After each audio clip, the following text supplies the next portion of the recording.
दोस्तों आज की वीडियो में मैं कवर करने जा रहा हूँ विलियम शेक्सपियर का एक और प्ले एंटोनियो एंड क्लियोपेट्रा, जिसे लिखा गया था अर्ली 16th सेंचुरी में इंग्लैंड में और इसे पब्लिश करवाया गया 1623 में। इस प्ले की शैली है ट्रेजिक ड्रामा और इसकी सेटिंग रखी गई है रोम और इजिप्ट में अराउंड 31st BCE। दोस्तों आपने एक प्ले का नाम सुना होगा जूलियस सीजर, जो विलियम शेक्सपियर का ही लिखा हुआ है। वो प्ले अगर आपने नहीं देखा है तो आप उसे मेरे प्लेलिस्ट में जाकर देख सकते हैं, जिस पर रिसेंटली मैंने वीडियो बनाई है। वो प्ले इस प्ले से डायरेक्टली जुड़ा हुआ है, या फिर समझ लो ये प्ले उस प्ले का सेकंड पार्ट है।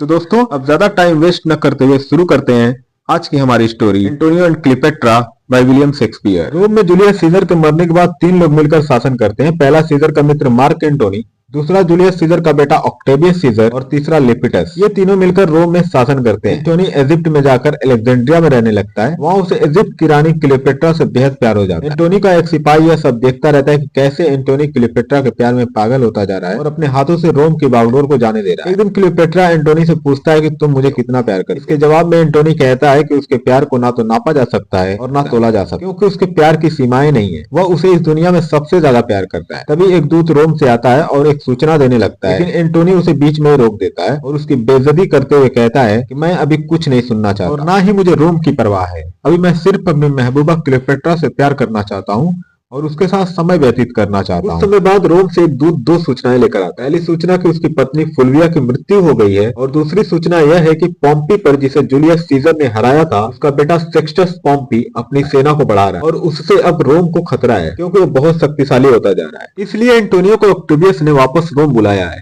यह सूचना सुनने के बाद एंटोनी रोम जाने का फैसला कर लेता है और वह क्लियोपेट्रा से कुछ समय के लिए अलविदा कहकर वहां से रोम के लिए निकल जाता है। इसके बाद क्लियोपेट्रा अपने दरबार के लोगों के साथ समय व्यतीत करने लगती है और उसके वहां एक यूनक यानी कि किन्नर भी है, जिसके साथ वो हंसी मजाक करती है और अपना समय व्यतीत करती है। कुछ समय बाद एक पत्र और एक प्यार की निशानी जो एक कीमती मोती है वह क्लियोपेट्रा तक पहुंचते हैं, जिन्हें एंटोनी ने क्लियोपेट्रा के लिए भिजवाया है। यह देखकर क्लियोपेट्रा भी बहुत खुश हो जाती है और यह निश्चय कर दिया कि वह भी एंटोनी के लिए एक पत्र लिखेगी। एंटोनी जब रोम पहुंचता है तो ऑक्टेवियस उससे यह कहता है कि तुम इजिप्ट में अपना समय व्यर्थ कर रहे हो। क्या तुम्हें अपनी जिम्मेदारियों का एहसास नहीं है? तुम यहाँ के शासक हो। क्या तुम ये नहीं जानते कि पॉम्पी से हमारे राज्य को खतरा है? सीजर का एक सलाहकार है जिसका नाम है एग्रिप्पा। वह एंटोनी और ऑक्टेवियस के सामने अब प्रस्ताव रखता है, ऑक्टेवियस तुम अपनी बहन ऑक्टिविया की शादी एंटोनी से कर दो। शादी के बाद एंटोनी हमारे साथ यही रोम में रहेगा और हमें पॉम्पी से भी कोई खतरा नहीं रहेगा। एंटोनी भी इस प्रस्ताव को मान लेता और ऑक्टेविया से शादी कर लेता। शादी के बाद एंटोनी ऑक्टेविया को लेकर एथेंस जा रहा है। ऑक्टेवियस पहले तो उसे रोकना चाहता है लेकिन रोक नहीं पाता, क्योंकि अब एंटोनी की शादी ऑक्टेविया से हो चुकी है। इन दोनों के जाने के बाद सीजर अपने संघर्ष विराम को तोड़ता है, पॉम्पी के खिलाफ युद्ध छेड़ता है और उसे हरा देता है। इस युद्ध में लेपिटस पर राजद्रोह का आरोप लगता है और उसे जेल में डाल दिया जाता है। अब रोम के सिर्फ 2 ही शासक हैं, एंटोनी और ऑक्टेवियस सीजर। कुछ समय बाद यह सूचना क्लियोपेट्रा तक भी पहुंच जाती है कि एंटोनी ने ऑक्टेविया से शादी कर ली है। जब क्लियोपेट्रा को यह पता चलता है तो क्लियोपेट्रा को बहुत दुख होता है और उसे बहुत ही गुस्सा आता है। लेकिन क्लियोपेट्रा यह पता लगाने की कोशिश करती है कि एंटोनी की पत्नी देखने में कैसी लगती है। उसे यह पता चलता है कि वह सुंदर नहीं है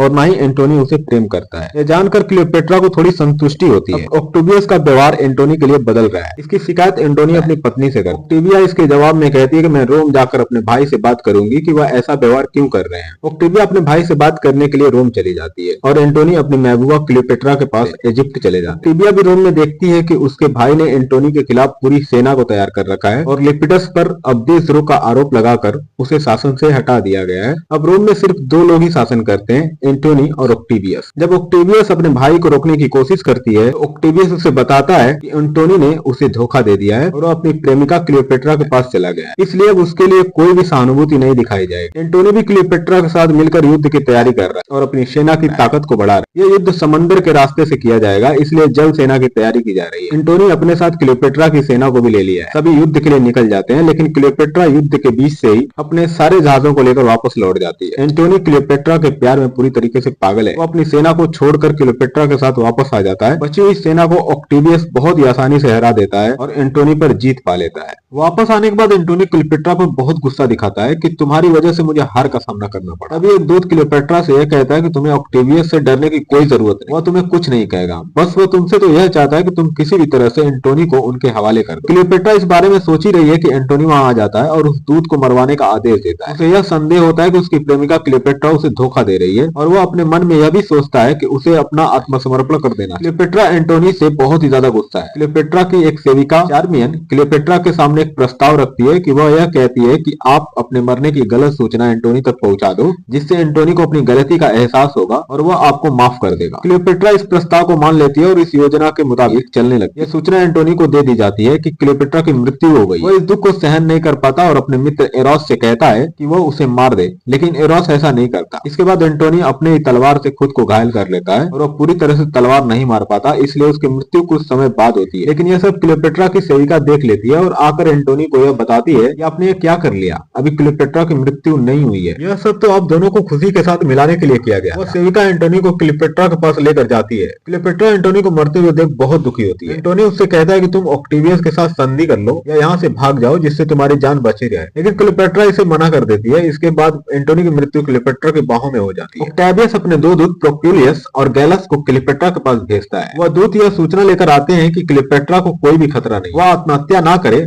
बस इसलिए उसे पकड़ लिया जाएगा और रोम में बंदी बना लिया जाएगा। लेकिन क्लियोपेट्रा को साथ साथ यह भी पता चलता है कि ऑक्टेवियस ने उसे रोम की गलियों में बंदी बनाकर घुमाने की योजना बना रखी, जिससे रोम के लोगों को यह पता चल सके कि अब रोम कितना शक्तिशाली हो गया। लेकिन क्लियोपेट्रा को यह मंजूर नहीं है। वह यह कहती कि एंटोनी जो एक समय पर दुनिया में शासन करने की ताकत रखता था, मैं उसकी प्रेमिका इतनी बेइज्जती नहीं सहन कर पाऊंगी। क्लियोपेट्रा अपनी सेविकाओं चार्मियन और इरास को यह आदेश देती है कि उसके लिए बहुत सुंदर कपड़े लाए जाए और उसका मुकुट भी उसके लिए लाया जाए, ताकि मरने से पहले वह बहुत सुंदर दिख सके। क्लियोपेट्रा के लिए अंजीर से भरी एक टोकरी लाई जाती है, जिसमें नीचे जहरीले सांप है। क्लियोपेट्रा अपने हाथ में एक सांप ले लेती है और अपनी सेविकाओं चार्मियन और इरास को चुंबन देती है। इरास को चुंबन करते समय वह सांप काट लेता है और इरास मर जाती है। इसके बाद एक सांप को क्लियोपेट्रा अपने हाथ में पकड़ लेती है और उससे अपनी छाती पर कटवा लेती है और वह सांप दूसरी बार उसकी बाजू पर काट लेता है और एक सांप चार्मियन को भी काट लेता है, जिससे उसकी मृत्यु हो जाती है। तब एक पहरेदार अंदर आता है और वह देखता है कि वहां पर तीनों मर चुकी हैं। यह सूचना ऑक्टेवियस तक पहुंचाई जाती है।